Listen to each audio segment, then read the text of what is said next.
본문은 시편에 수록된 총 8편의 시온시 가운데 하나입니다. 이스라엘 백성이 바벨론 본토에서 가나안으로 돌아온 이후에 파괴된 성전을 복구하려고 시도하는 과정 가운데 어려움에 부딪혀 낙심할 때 기록된 것인데요.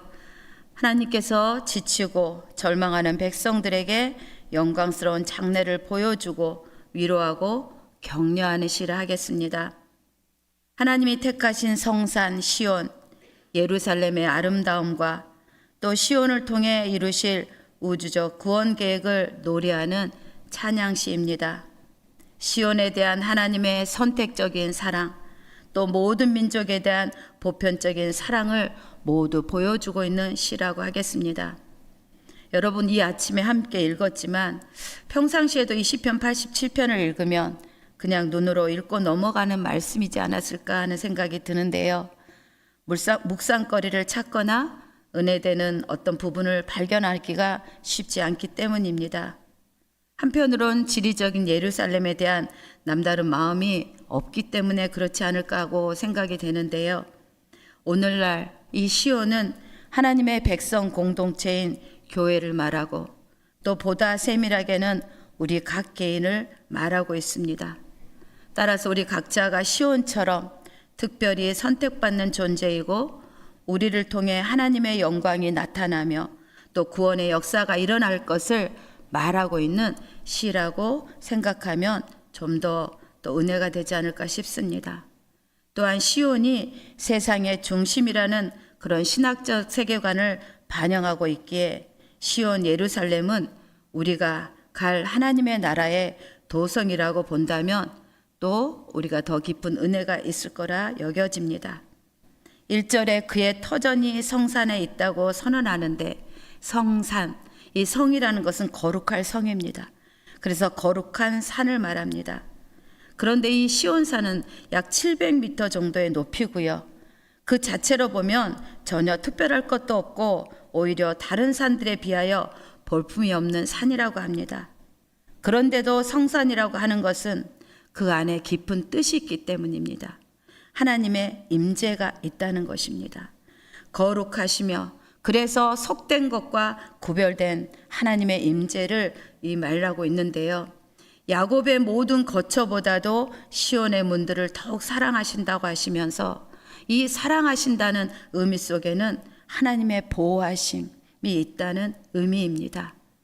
야곱의 모든 거처란 말도 이스라엘 땅을 말하는데 그 이스라엘 모든 땅과 비교해서 더욱 특별히 사랑하시며 그래서 영광스럽다고까지 선언을 한다고 있습니다.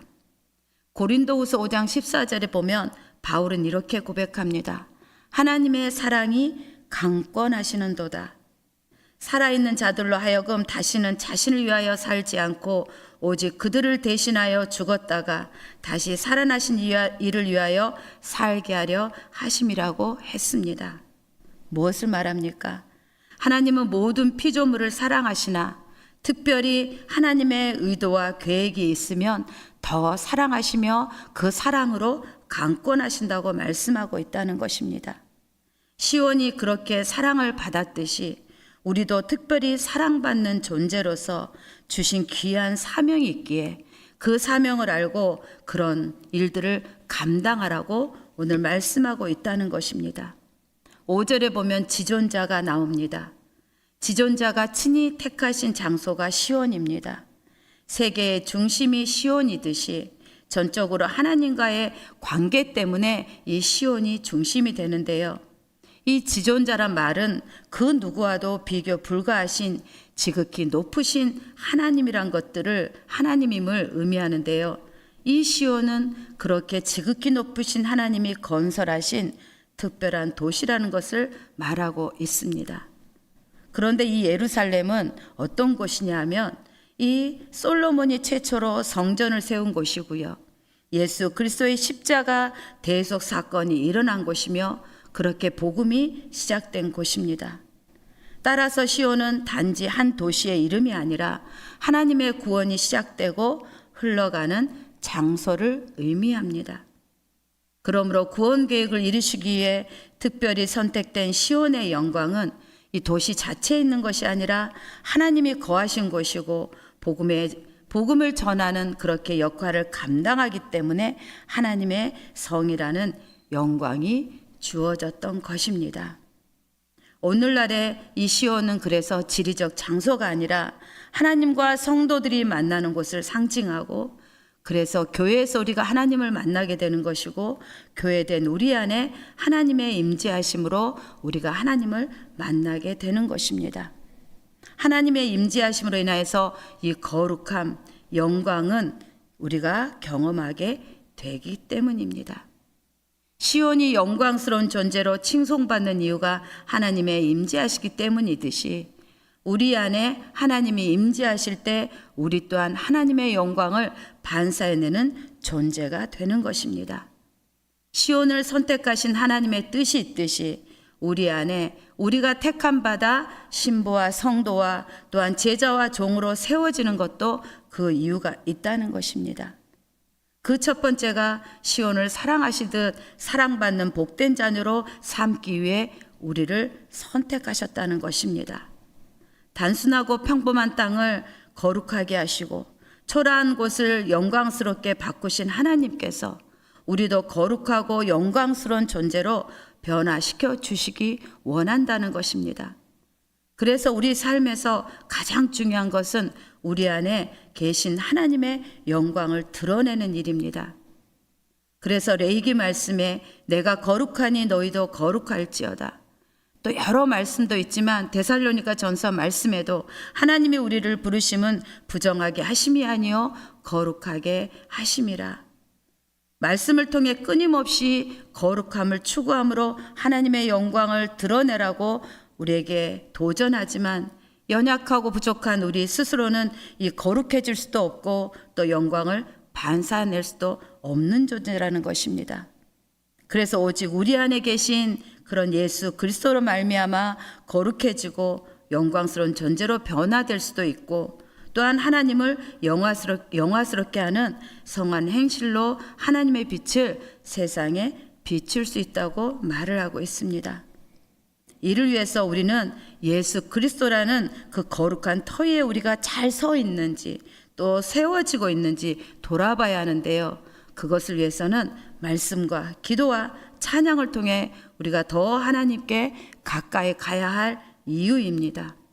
그러나 결코 이것도 짧은 시간에 이루어지지 않기에 믿음의 공동체 안에서 서로를 격려하며 함께 부단히 노력해 나아가야 하겠습니다.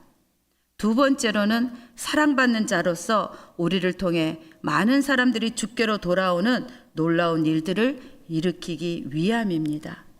4절에 보면 블레셋, 두로, 구스, 라합, 바벨론 이 5개 나라가 나옵니다. 왜 라합일까? 이 라합은 애굽의 별명을 말합니다. 이런 5개 나라들 여러분 다 아시듯이 전통적으로 이스라엘의 대적 국가들입니다. 그런데 이 민족들이 나를 아는 자 중에 있다고 하면서 비록 지금은 부정하나 그들도 구원받게 된다고 말하고 있습니다. 그 민족들도 시온에서 태어났다. 이 말은 이스라엘과 한 가족이 된다는 그런 파격적인 선언이라 하겠습니다. 국적과 언어와 인종의 벽을 뛰어넘어서 모두가 하나님의 가족됨을 나타내는데요. 결코 혈통에 매어 있는 것이 아니라 혈통을 넘어서 이방 민족들도 영적으로 시온에서 다시 태어나 하나님의 백성이 될 것이라고 선언하고 있다는 것입니다. 이 일이 가능케 되는 것은 오직 하나님의 통치하심으로 가능케 된다고 말하고 있습니다. 하나님의 통치하심은 대적을 뭔가 굴복시키고 복종시키는 것이 아니라 그것을 뛰어넘어서 뿌리가 하나 되는 한 민족이 되게 하기에 결국은 주 안에서 한 가족이 되게 하신다는 것입니다. 다름으로 인해 서로를 미워하거나 폭력을 행사하는 것이 아니라 결국 모든 공동체, 모든 민족 가운데 샬롬을 이루어가게 하신다는 것입니다. 대적들마저도 하나님의 백성으로 삼으시는 놀라운 계획을 하나님께서 세우시고 계시는데요. 그 무한하신 사랑이 모든 민족, 모든 사람에게도 정말 절실하다는 것을 말해주고 있습니다. 하나님은 모든 사람이 구원을 받으며 진리를 아는 데 이르기를 정말 원하셨다는 것들을 알게 하십니다. 이 사람 저 사람이 거기서 났다고 말하는데요. 다시 시온이 유대 민족만의 것이 아니라 모든 민족이 영적으로 태어나는데 그 구원의 중심으로서 역할을 시온이 할 것이라고 말을 하고 있습니다. 이 말씀은 갈라디아서 4장 26절에 보면 오직 위에 있는 예루살렘은 자유자니 곧 우리 어머니라.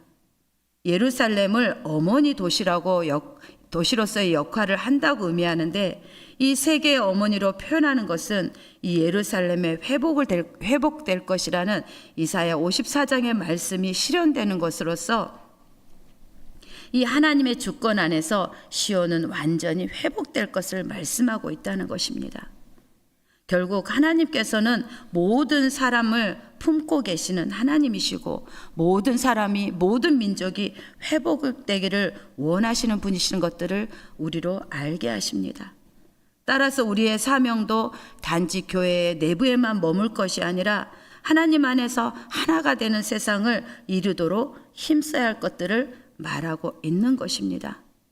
그런데 정작 우리는 좁아터진 마음으로 함께 하나님을 믿는 믿음의 형제 자매를 갈라치게 하고 나누게 하는 죄성이 우리에게 있습니다. 믿지 않는 성도들에게 하물며 더하지 않을까 싶은데요. 먼저 우리 자신이 회복되기를 구하며 부모로서 자녀를 잉태하고 출산하듯 영혼을 살려내는 사명을 감당하는 우리 귀한 구포교회 성도님 되기를 또한 축복합니다. 또한 개인 교회가 모인 그런 공동체로서 우리 구포교회도 방주선의 역할을 잘 감당하기 원합니다. 온 민족이 주 안에서 하나 된 것 같이 차별 없이 우리가 환대하고 또한 자유를 누리며 하나님의 평강을 선포하는 가운데 복음을 전함으로 하나님의 나라를 세우는 사명을 감당해야 하겠습니다. 오늘 시편의 이 87편 말씀에는 두 단어를 기억하면 좋겠습니다. 한 단어는 바로 등록이란 단어입니다. 6절에 보니 하나님이 민족들을 등록하실 때 친히 세워보실 것이라고 하며 모든 민족과 국가가 하나님이 세우신 시온 안에서 하나가 될 것을 선언하고 있습니다. 한 명씩 일일이 세워서 그 이름을 등록하시는데 이것이 바로 생명책에 기록된다는 말씀입니다. 모든 국가와 민족을 시온의 백성으로 삼으시는 장면은 이 종말론적인 신학이라고 이해하면 되는데요. 하나님이 백성이 되는 기준은 혈통이나 민족이 아니라 모든 하나님을 영접하는 자, 그 이름을 믿는 자들에게 자녀가 되는 권세를 주셨듯이 믿음으로 결정되는 것들을 말하고 있다는 것입니다. 세어보신다. 이 말씀은 결국은 모든 사람에게 구원이 해당되는 것이 아니라 제한적인 구원이 있다는 것을 말하고 있는데요. 그래서 선택받은 우리가 하나님께 감사의 고백을 하되 오늘 찬송가 가사처럼 죄 사슬에 매어 있는 사람들을 위해 중보하며 또한 복음을 전할 사명이 우리에게 있다는 것입니다.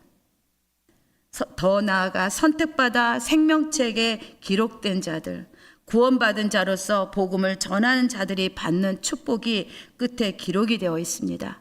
하나님 백성으로서 천국 잔치에 참여케 되어 노래하며 뛰어놀게 하신다고 말하고 있습니다. 이사야 43장 21절에 보면 이 백성은 나를 위하여 지었나니 나를 찬송하게 하려 함이라. 우리가 존재하는 목적은 하나님을 찬양하고 예배하는 것입니다. 본문의 그 공동체같이 기쁨으로 하나님 앞에서 어린 아이같이 뛰며 노래하며 찬양하는 삶이 저 천국에서는 마땅히 이루어지지만 이 땅에서도 회복되기를 또한 축복합니다.